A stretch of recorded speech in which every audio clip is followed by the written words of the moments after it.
Well, hello and welcome to our breakout session on bracing for double impact. Our theme for today is really looking at how organizations are going to be responding to future disasters amongst COVID-19.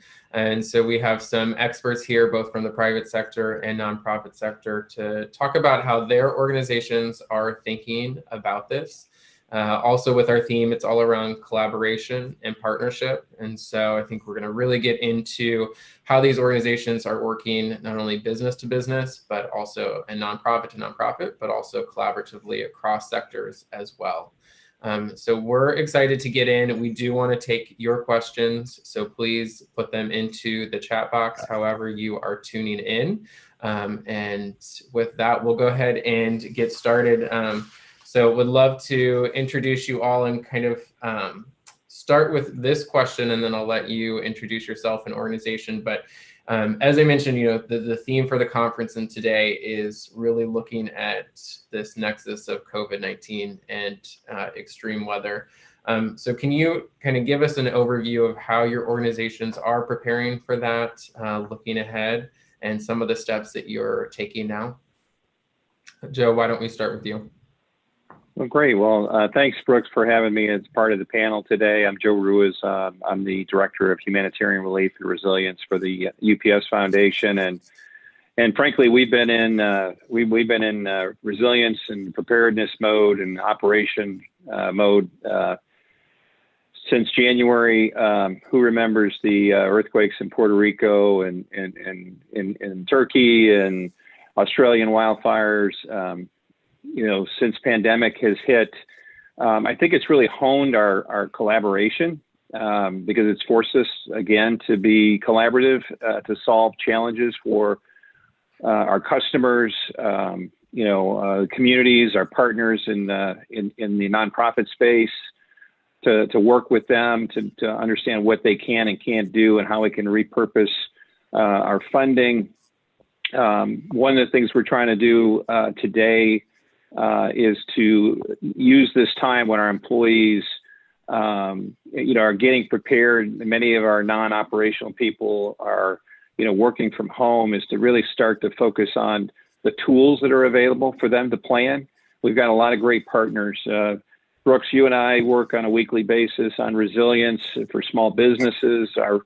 You have a great platform, Resilience in a Box, that has the tools and the assessments that our businesses can use.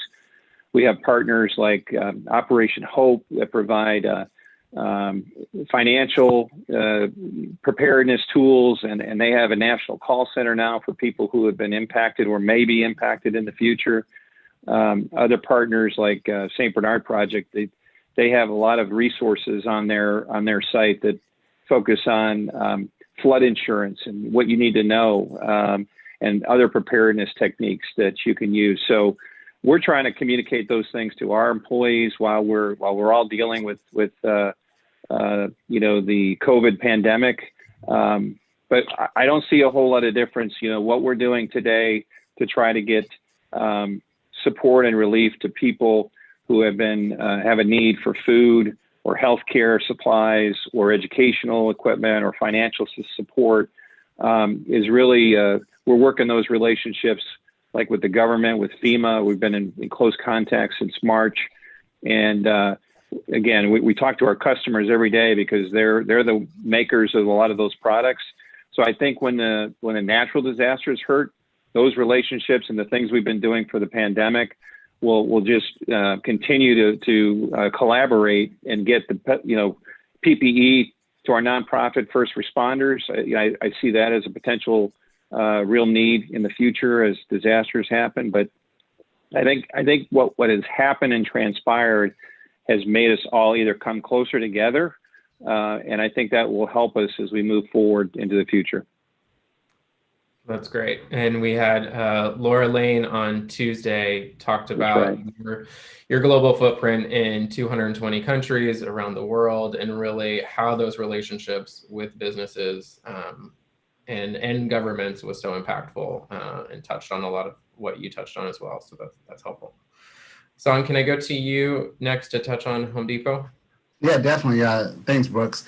I'm Son Walker. I actually manage our strategic partnerships and programs around housing and also with disaster response and also our corporate volunteer engagement.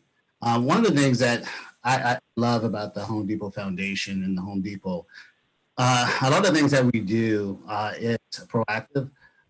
So being able to be prepared for whatever happens with the natural disasters, with some of our great partners, and you have William here from Team Rubicon as one of our national partners, but having a strategic partnership with response partners that are already experts, subject matter experts. Now we're just the convener or the funder for those great partners, but already having about 6 nonprofits that we fund in different ways. So we look at Team Rubicon, we fund them in different ways as far as salaries for operations, training, development. And what does that do indirectly for us is for them to be able to go into those environments to pandemic, to change their focus of their mission because of the partnership and their comfort zones to tell us what their missions and what the changes are within those missions. What we found is that having those partnerships, we were able to adjust to the pandemic that happened. We started sending out emails around February or March timeframe to try to get a new focus or a new reasoning or new vision on what our partners are going to have to repurpose their funding or readjust what they're doing. So whether it was they're going to start doing food insecurity, serving food insecurities, or they're going to continue with doing repairs, or they're going to continue doing supply distributions, or they're going to just continue to do traditional work. But one thing that helped us is, again, we had the relationship. They had no fear of telling us, Home Depot Foundation, we're not going to be able to do muck and guts anymore. We're not going to be able to do debris removal. We're going to have to start partnering with Meals on Wheels, with Feeding America, and doing all those different types of functions. What we were happy to be able to do, and what was easy for us to do because we're not reacting to events, because we have the partners, we were actually able to sit at the tables with our partners, whether I said before, Convoy of Hope, American Red Cross, Team Rubicon, Operation Blessing, All Hands and Hearts. We were able to partner with them to actually adjust what we do and what we fund specifically on a traditional basis annually to what the actual needs are for them and also for the community that they serve. So for us, it really wasn't a hard pivot because we have those partners. We know I have a lot of colleagues that don't have those traditional national partners that are in that space, whether it's natural disasters, serving for pandemics or food insecurities. And now they have to be reactive and have to learn about those partners. We don't have to learn about the partners. We know them. They've been with us for at least 5 to 10 years. And so we know how to pivot when it's necessary to make those pivots. The only thing with us is that when it came to this pandemic, and a lot of people don't know, and I was discussing this with Joe and Will before we jumped on the call, is that we are a 501c3, that we fundraise for what we fund, and every penny that we fundraise for goes to the communities and to our partners that we serve with. And so we had to make sure that because we had to cancel 10 of our events that we fundraised for this year, we had to make sure that we had about 5 different scenarios that we had to come up with on how we were going to still be able to support our great nonprofits in the space of supporting those communities. But we had to come up with a plan. So before we knew that we were going to lean on our corporate side of Home Depot, we wanted to make sure that, okay, if we have to have this pot of money, what was it going to be for? This pot of money, what we're going to be able to accomplish as a team. That's the only thing that we had to worry about. Once our corporate partners joined in and said, hey, because of our partnerships with our national partners, we definitely going to make sure that we have that funding to support our communities and our nonprofits. So when it comes to the little, I guess, anxiety in supporting our communities, that was probably the only thing that we had to make sure that we had the funding to be at the same level of support that we were last year. So that was it with us. But it was pretty easy for us to pivot and support our partners in our communities. That's great. No, I appreciate that. And funding is definitely one of the topics that I want to get deeper into in this conversation as well. And what I really liked about what you said about the strategic partnerships and really look to them to inform you, I think that was a conversation that we've had earlier this week from another corporation that said they really looked at their nonprofits on the ground to educate them on what the situation is going on and help them assess and make decisions. So I appreciate that back and forth. So William, would love to turn it over to you to share from Team Rubicon kind of similar perspectives. Yeah, thanks for having me, Brooks. And I'm William Porter. I'm the Deputy Director of Operations Support for Team Rubicon. One of the things I'm most thankful for is that we were able to see the potential impacts of this pandemic very early on. Team Rubicon started planning or posturing in mid to end February for what it was going to look like over the next 12 to 16 months as we got into this pandemic. And we went through the normal processes like all of the other businesses that are watching right now. We had to figure out work from home policies. We had to figure out how to digitize a lot of the things that we were doing in person. And so first and foremost, that's what we did, is that business continuity thing. How do we ensure that our business can continue on while we are not physically in place? And then, the one nuance for nonprofits is how do we continue providing that direct delivery of services to those survivors of disasters while minimizing the risk to them, minimizing the risk to our members, and minimizing the risk to the general public writ large. So that's the next thing we did. We actually ceased all operations, which Mother Nature had another thing going for us because there was a tornado that touched down in Tennessee while this was going on. So we had to make some very quick decisions on if we wanted to, press forward with that response or not. And we ultimately did. And so while we're responding to that, we're also iterating on all of our safety processes and policies. How do we operate in a COVID positive environment? How do we keep those survivors safe? How do we keep our personnel safe? And so we put some very quick work into things like that, taking the CDC guidelines and you can imagine at the very beginning of that, there was very sparse information. So trying to make the best decision we could and letting our culture drive us, which was ultimately to help people and not do additional harm. So we were iterating on those safety policies while that was going on. It allowed us to continue to work while we shut other pieces of our operations down, like our rebuild activities down in Houston. Basically, the highest impact activities were what we continued on. And then thankfully, Mother Nature, kind of slowed down after a brief series of tornadoes between Alabama, South Carolina, and Tennessee again. So it has been a underactive tornado season in the United States, but that allowed us to prep for the potentially overactive hurricane season. And for us, we're taking all the lessons that we've learned over the past 3 and 4 months. How do we operate safely if we're going to put more than 10 personnel on the ground? If we're going to have a strike team mucking out a house, how do we do that safely to not only get the work done, but also ensure we don't leave COVID behind or potentially COVID behind? When our members are coming in, like how far is it safe for them to travel from? In a large response for something like a hurricane, we would generally fly people from across the United States. How do we respond that way without being able to turn on flights? Because that is one of the biggest risks that we have. Taking somebody from, say, and I'll use King County, Washington, which was the initial epicenter for COVID in the United States. We have a pretty large population base there.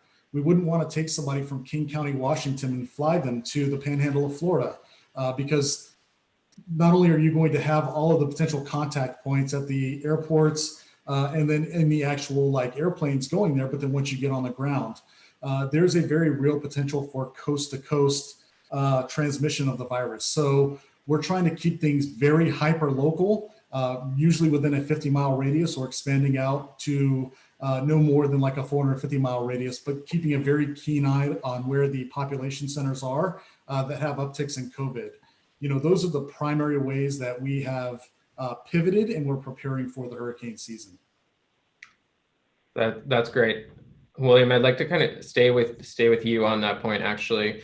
Can you talk about how you're having those conversations with your private sector partners? And I know a lot of the companies that we work with are also thinking about their employee volunteers and what, how they facilitate that. Is that even something they can do?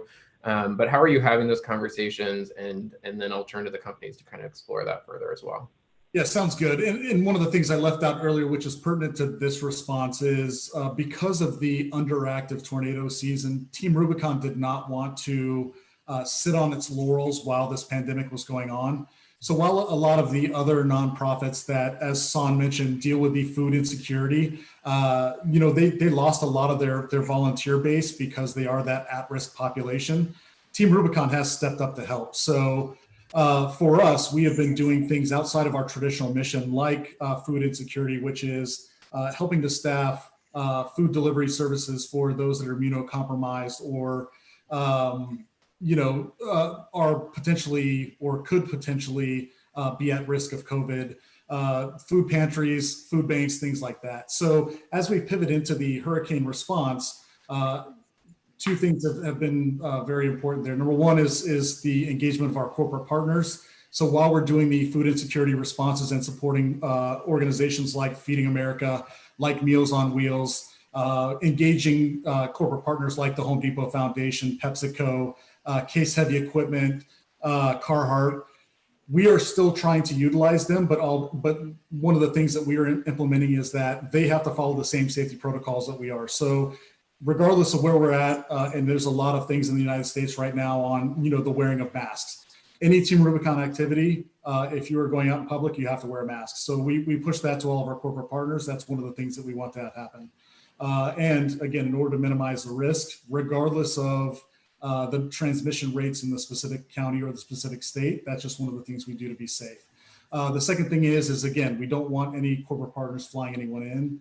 Because we want to minimize the risk of transmission. So again, those same guidelines within 50 miles of that specific opportunity to help, or we'll push that all the way up to 450 miles, but usually not past that. And one of the things that we did in the very initial days, and we're kind of moving back towards now, is we are looking at those hotspots, and we're keeping very close mind of the states that have travel restrictions. So as an example, I believe it's New York State right now. If somebody comes from Texas, which is where I'm at, they have to quarantine in place for 14 days before they can go out in public. So we're keeping track of those things, and we're ensuring that our members adhere to that, and any of our corporate partners here adhere to that as well.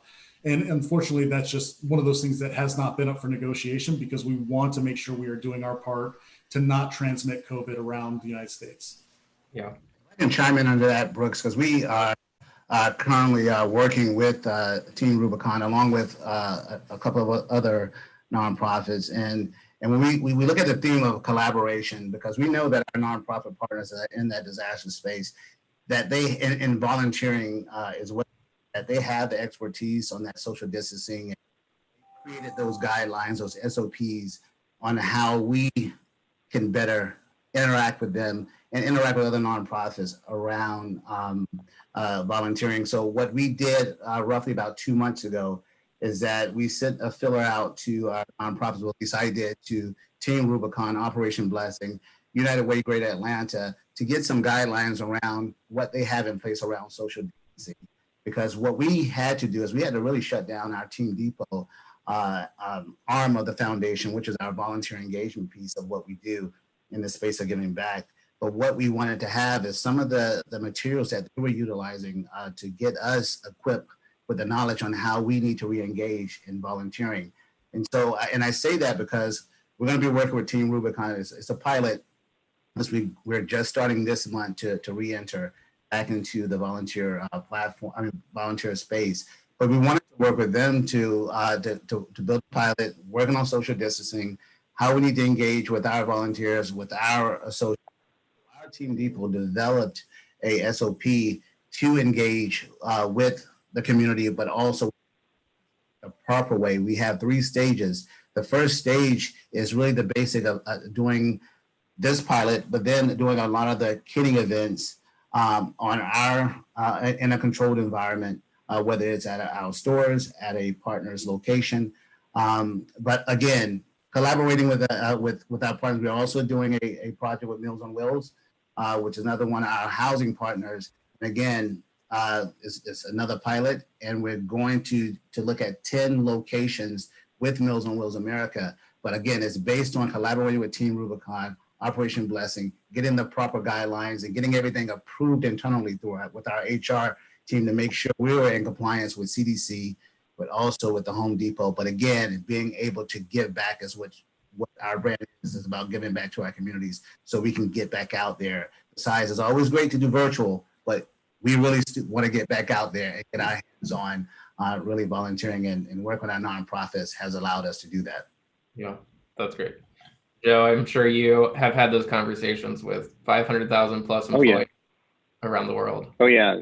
Yeah. And of course, our hearts go out to all the essential workers, especially, those first responders, healthcare workers, our own UPS employees who have delivered 20 million meals around the United States. We work with McLean Foods. We work with the Salvation Army to deliver food. I just to touch on Sean's message about social distancing. Just another plug for the Chamber Foundation's Resilience in the Box, because the COVID and CDC guidelines are posted on there as well. We've done a lot with our partners to communicate. Safety is first for everything that we do, and I also want to highlight that we've been doing a lot of pre-positioning all year long with our partners like Good 360, which does a tremendous job of providing product. Folks like Tool Bank, we've helped to build their capacity. So when the volunteers are able to get back out there, we've now got, I believe, 4 trailers that are available, approximately 5,000 tools to support those volunteers with PPE and the tools they need when disasters strike. We actually have shipped one to Puerto Rico as well that will be ready to go once the operations on the island are set to go. So 3 of those trailers here in the U.S. and one of those trailers in Puerto Rico. And I also want to mention, the guidelines. If you're a business and you're looking for, you're not sure how to, what your strategy is or how you're going to operate, I would also kind of refer you to the Allen Intelligence Center, which we funded during COVID, which allows organizations, trucking, as well as first responders to see what some of the in every community. So if there's a disaster that takes you into New York or now into Arizona, you can see what the changing conditions, what the requirement is for masks and those kind of things. And I also want to just mention that, the Center for Disaster Philanthropy has a lot of resources. They have a playbook for anybody who's looking to figure out how are they going to support communities in these changing times. And they've been a leader in providing COVID response and predominantly focusing on the mid to long-term recovery, which we know is traditionally underfunded. And we know that there's still communities that have been hit 2 years ago that are still in great need. And so there's a lot of resources out there for you, a lot of tools that you can look to. But from a UPS standpoint, I can tell you that we've gone to our board. They understand the critical role that we play in humanitarian relief and resilience.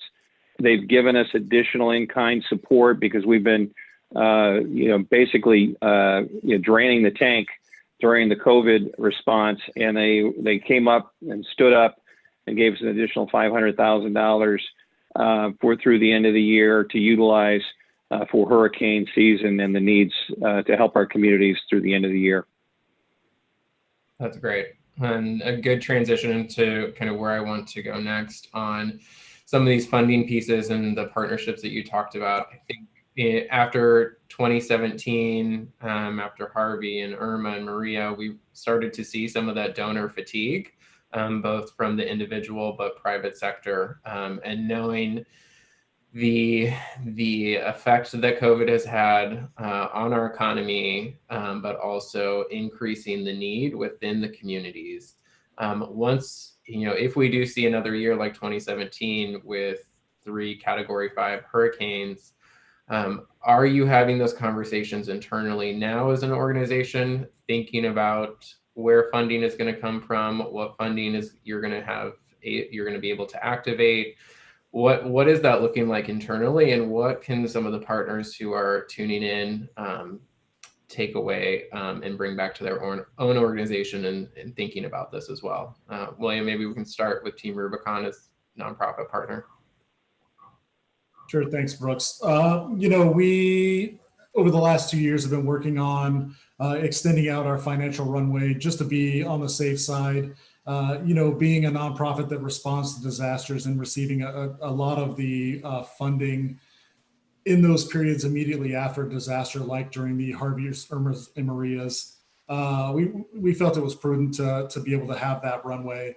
The interesting thing for us is that, so far this year, because of our normal business operating expenses that were turned off because of COVID and having the shelter in place and things like that, that actually increased our runway quite a bit. So that put us in a good financial position. But as we look at, this going into the next potential even, 12 to 16 or 18 months from here, what does that look like? We have started having those conversations, trying to diversify our funding streams even a bit more. And they're already relatively diversified, but, diversifying them a little bit more. But for us, the true testament is we gained the majority of our funding immediately after that disaster. And we haven't had a major disaster like that during COVID. So we're still waiting to see what that looks like. But as far as Team Rubicon, we're in a pretty solid financial space right now. Right. So for us, Brooks, and like I said, this is something that we do annually. We set budgets a couple of ways. First of all, we have the budgets for our traditional national partners, which usually is between $3 to $3.5 to $4 million for disaster response. That's just for our national partners. So we have that budget, and we're analyzing and assessing their performance on a yearly basis. And so that's the traditional funding that we fund for natural disasters. Now, we also have a pot that we set aside for commitments. So say, for instance, the tornado that happened in Nashville, or for Hurricane Michael or Florence, depending on the damage. And we're assessing that along with our operations team with inside of the Home Depot on the corporate side.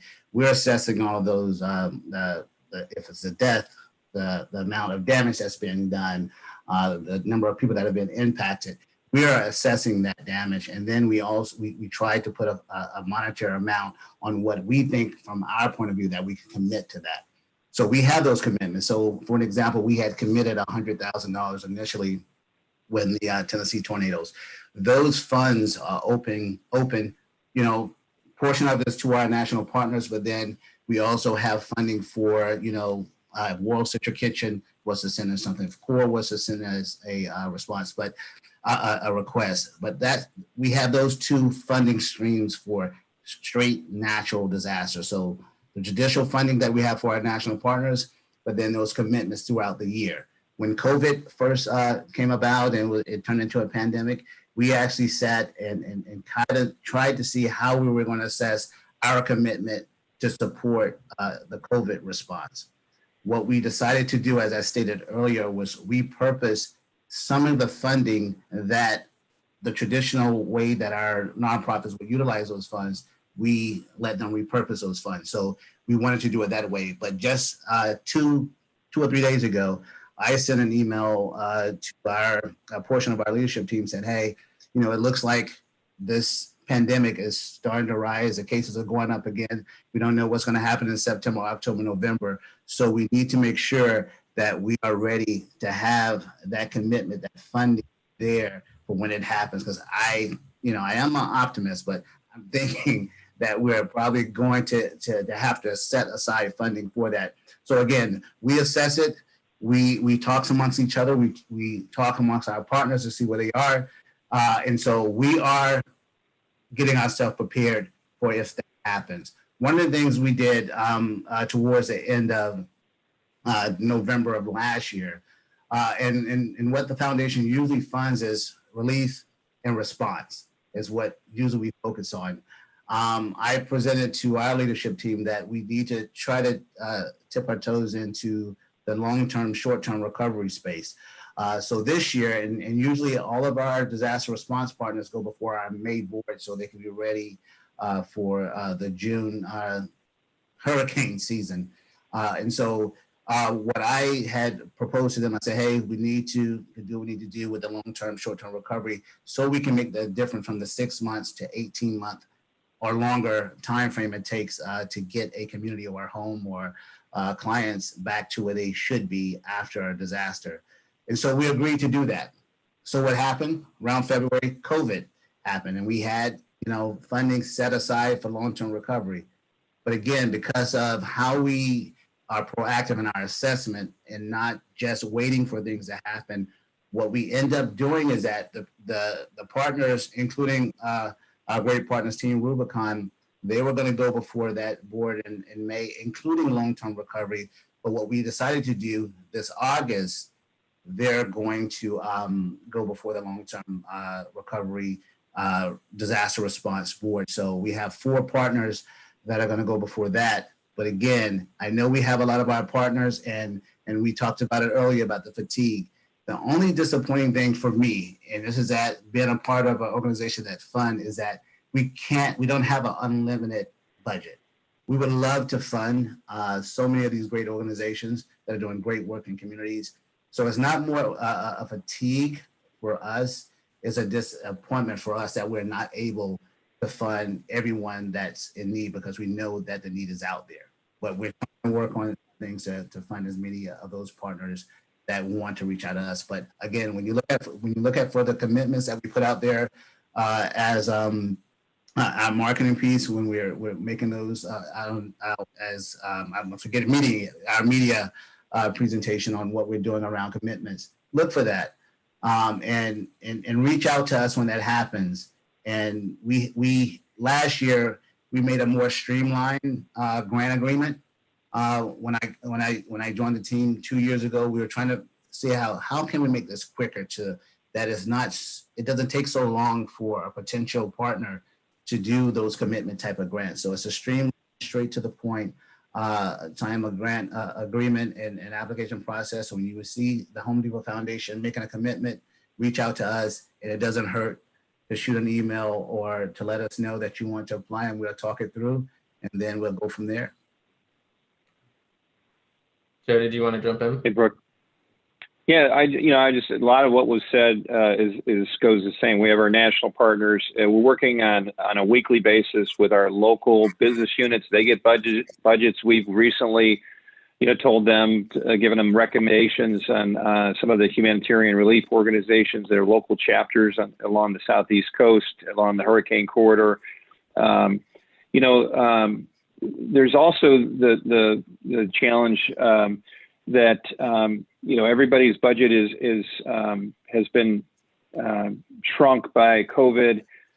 There's also a huge focus now on social justice, and for those nonprofits where you can demonstrate that we know that disasters impact all communities, and those that are underserved are actually the ones that hit hardest.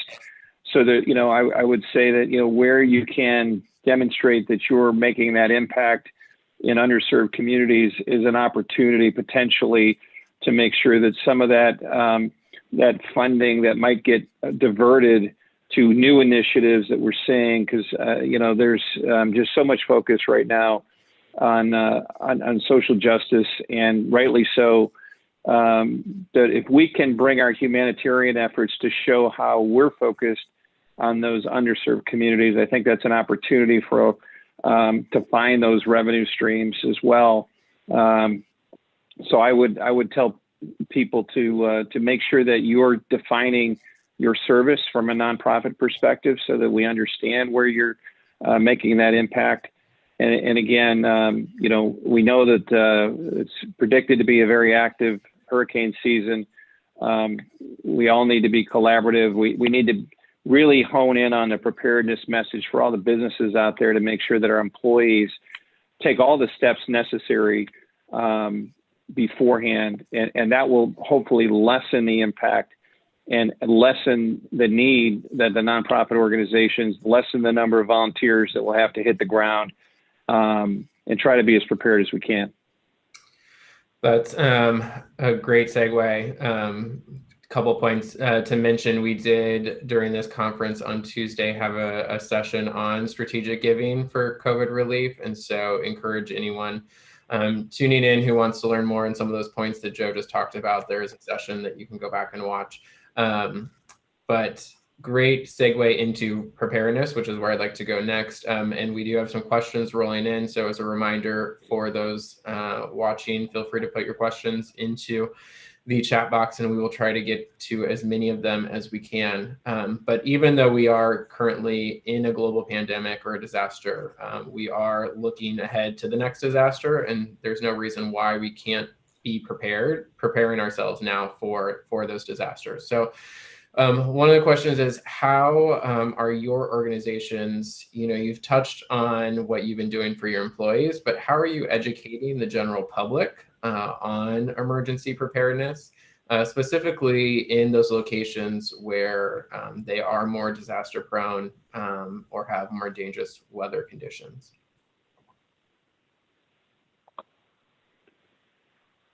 Well, we work through our partners. Again, Operation Hope, they'll come out and they've got webinars that they do on their financial preparedness.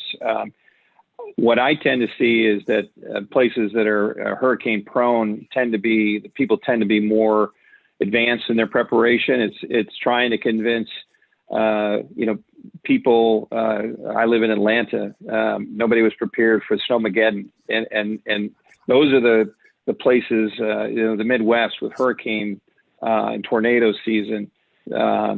We just work through our partners. They have great tools. Again, not to be repetitive, but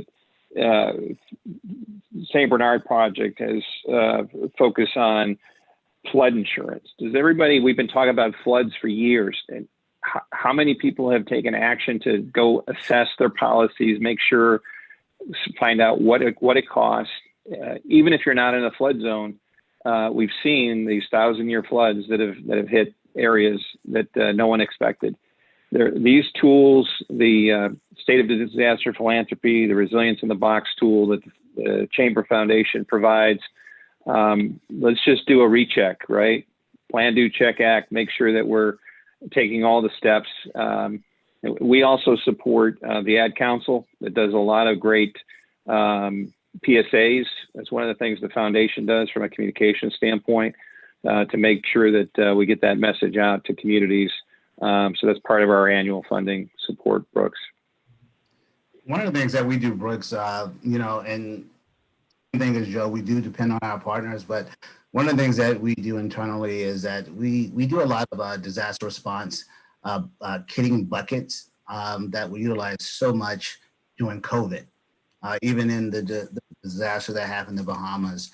But we actually have our comms team that has a great packing animated version on what goes inside of a disaster kit that you can keep at your home. How to clean, how to respond to if you had a fire, if you had any type of thing that you had, within your home after a disaster, a hurricane, flooding. Those kits have all those flashlights, water, all those things that we have that you should have around your home on the ready. One of the things too, we partner with Red Cross. Red Cross, when the COVID pandemic hit, they had a wonderful toolkit and also an animation around how to clean your hands, about social distancing, how to wear your mask, those different things. On the preparedness side as well, with Habitat for Humanity as well, our housing partners, great toolkit on how, what type of materials you should purchase for resilience. So whether it's shingles, whether it's what type of drywall you should purchase, flooring, those different types of things. And again, what we usually do as a partner, I take their information, share it with our comms team, and then they put it out on our social media just to get the word out from all those different partners, but also what we do internally on how to be prepared when all these things, from the pandemic to a natural disaster. William? Yep, and then I'll follow up there. Team Rubicon has taken part in preparedness programs in the past. This year it was on the roadmap to actually build a pretty robust preparedness campaign. But due to COVID, we pivoted and looked for more actionable activity. One of the things that we said at the beginning was we had the opportunity to really springboard this preparedness campaign. Having a global pandemic will really provide that. Instead, we chose not to. And the reason why is because knowing that the CDC was going to be the de facto agency in charge, and that we didn't want to muddy the waters with a lot of either contrasting information, contradicting information, or just creating more noise, we decided to leverage our social media channels and mass marketing tools to elevate the CDC's messages. So when it comes to the pandemic, that's what we've been doing. And until we launch a true preparedness campaign, what we do going into hurricane season is things like that is we push the preparedness messages from FEMA or the relevant states, whether that's those in the Atlantic region or in the Gulf of Mexico. As those state emergency managers start pushing or increasing their communications with the public, we try and amplify those messages. That's kind of how we look at it right now. Great.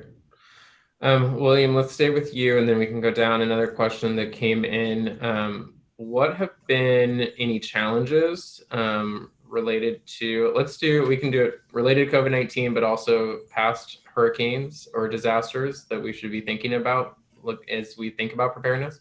And then how did you overcome them? I mean, everything has been a challenge with COVID, right? Everything from, for us being a nonprofit, it's the little things you don't think about. It's how many people can you put in a vehicle to make sure that you have adequate social distancing? Those are things we think about to even, when we're out on operations, we try and, go and buy groceries and make like bagged lunches. How do you do that to minimize the cost to our donors and maximize that donor dollar, while also minimizing the possible risk of transmission to all the rest of our members? So those are things that we had to think about as we were, doing our normal or getting prepared for our normal responses and things that we've learned. And then, with a hurricane, they're usually covering a wide swath of area, and we usually deploy a lot of Team Rubicon gray shirts to that. But again, how do we focus our efforts, and this is where that CDC Social Vulnerability Index and driving the resiliency and targeting those most at risk has become imperative for us, because we don't want to take our very, very limited resources that we have at this stage and point them in an area that doesn't really need them, while that underserved population just continues to be underserved. So on reflection, for me, probably one of the biggest things is it's getting us back to basics. This is what every nonprofit talks about. And we, all of us do a really good job at doing it, but COVID has forced us to really get down to the brass tacks and make sure that we apply all of those things. All the transparency, all of the importance of maximizing those donor dollars, hitting the most underserved populations and fulfilling those unmet needs. All those things are of greater importance now because of COVID. Because you can't just send more people. You're probably not just going to get more funds. Now, as far as hurricanes in years past, everybody remembers Harvey, Irma, and Maria during 2017. That was something that no one could have ever even possibly conceptualized, and of course we made it through it. For us, the biggest limiting factor was still being a relatively new organization. We didn't have a large member base. I guess it's large, and during that time, we actually grew pretty significantly. But we're at 127,000 members across the United States now, which may seem like a lot, but with COVID, when a major disaster happens, that's not a lot of people. So how do we recruit more Team Rubicon gray shirts? How do we utilize those spontaneous unaffiliated volunteers, again, safely in a COVID environment? So those are the things we are looking at right now. In placing our current COVID protective measures while continuing to find that underserved population. Yeah, I mean, just to, some of the things that we saw with COVID was how do we operate across borders? If there's an international disaster, are we going to be able to get into country? When we get into country, are we going to have to quarantine? All those things that we are dealing with, thinking about, instead of sending our humanitarian experts on mission, who we deploy all over the world with the Global Logistics Cluster. We're right now we're doing a lot of capacity building. We're helping the Global Logistics Cluster create a global dashboard. Very similar to the domestic Allen dashboard that shows what are the risks, what are the border issues, what are the quarantine rules, all of those things, so that the Global Logistics Cluster is more able to quickly respond or know where they can go if they can't go into country, because they go to a neighboring country. But this is not going to go away anytime soon. We're going to have to learn how to operate in this new environment. And I think we all have to be, we talk about all these tremendous long-term partnerships we have, but we need to make sure that when something happens, that our partners are going to be able to deploy. And we need to have those candid conversations, which we have all the time with our partners, about their current abilities, the challenges they're facing, because we want to see if we can help them with them.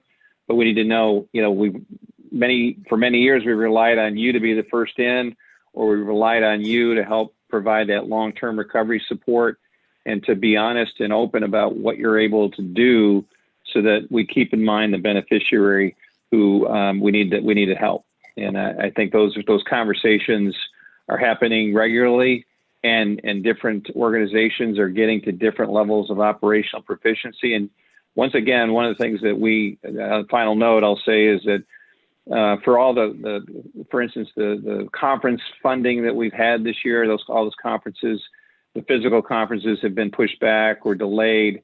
So we're allowing our partners to reallocate that money into their operations, whether it's for PPE or for keeping the doors open or whatever. So we're willing to have those conversations with our existing partners.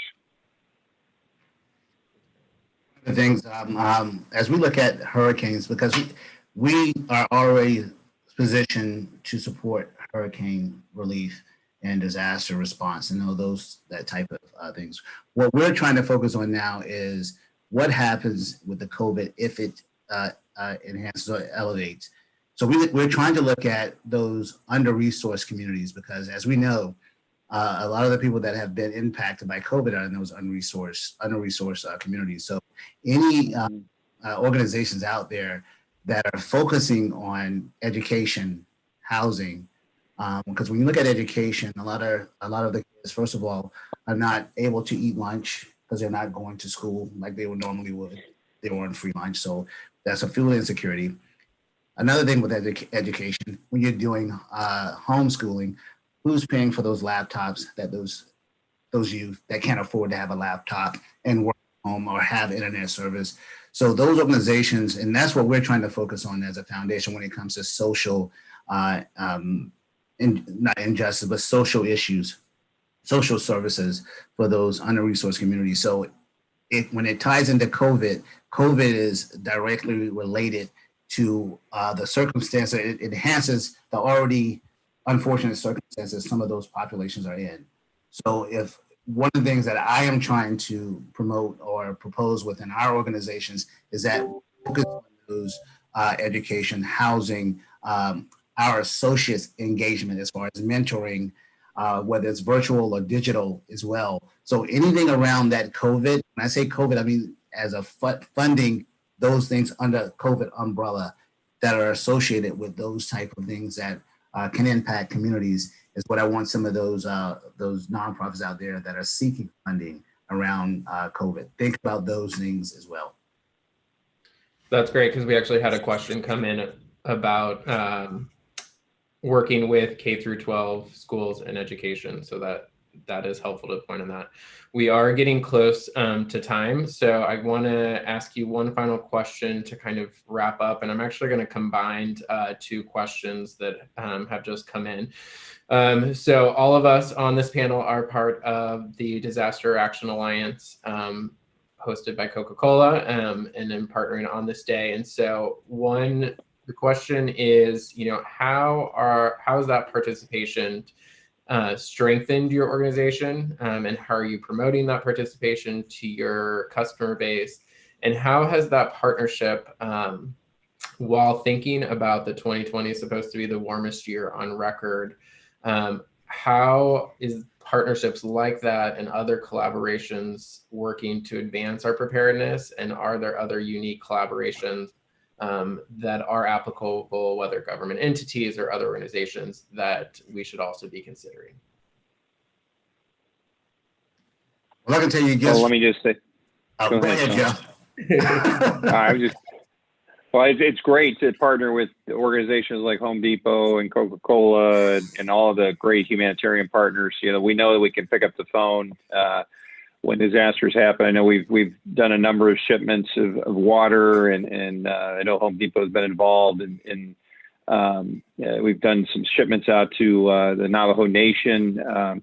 But knowing that you have this collaboration that you can reach out to whenever there's a need, and that's what we want to get to, a needs-based, a resilient response that meets urgent needs, and that's what we're going to really have to do is prioritize. So when we're better together than we are when we operate alone, and I'll just we're focused on these public-private partners. We believe that to solve the solutions that we're going to have to solve, it can no longer be the same model where it's just one business and one nonprofit. You've got to bring all of these unique players together, whether they're technology organizations, whether it's a Home Depot, marketing expertise, technology, transportation, logistics. They all have to come together to solve these problems. They're too complex to do it the way we've always been doing it. So I think that the Disaster Action Alliance is a tremendous example of what a collective action can do and make a critical difference. And just go ahead, Sean. Yes, just real quick from my point of view, just an example. I was talking to Giannis last week, and I was telling her what we were trying to initiate around social inequities and addressing social injustice. And just in that conversation, I told her our 4 buckets that we were concentrating on. And she was like, hey, I need to link you up with our contact here at Coca-Cola so you guys can kind of share some thoughts around your strategies around what you're doing in that space. So being open-minded and being able to receive knowledge from UPS, from Team Rubicon, whether it's a for-profit or nonprofit, again, the people that we fund are the subject matter experts. So collaborating with them and gaining that knowledge, and if you're willing to listen, you're going to be able to do great things together as partners. So working with the DAA is just great. It's a collective of some great partners that are all in the same like minds to do great things with each other, with great nonprofits for communities that need our assistance. So it's been great for us. Yeah, and bringing up the rear here, Team Rubicon is willing to collaborate with anyone in order to expedite that service delivery to survivors, to fulfill those unmet needs, and really to, solve those, worldwide injustices, whether that is, food insecurity, just not having resiliency and things like that. So Team Rubicon has been a member of the Disaster Action Alliance for, I believe, the past year. I think we're coming up on exactly a year. And the opportunity to collaborate within the greater Atlanta area has been great. And where we've pressed into other opportunities like during Hurricane Dorian has been amazing as well. We're also a member of the National Voluntary Organizations Active in Disaster, which is another collaborative group. And I see those as not in, they're not, fighting each other. It's more of a parallel thing that Disaster Action Alliance has been, really been providing solid connections to other partners and markets that we would not necessarily have had any interaction with. So I think in that case, it's been growing the collaboration across various sectors. So it's been great. We're looking forward to Disaster Action Alliance potential growth throughout the United States over the next year to really see what possibilities can come of that. But at the end of the day, we are willing to work with any organization, any group that ultimately will help, get the people what they need after a disaster. Absolutely. No, thank you for that. I think that's one reason I enjoy the disaster community so much is their willingness to collaborate and work alongside everyone. It's all for the better good. So William, San, and Joe, thank you so much for taking the time. It's a great conversation. We're all preparing for what lies ahead, but thank you for all you're doing currently and the commitment for the communities. So thank you so much. Hey, thank you, Brooks. Thank you, Brooks. Thank you. Thanks, everyone.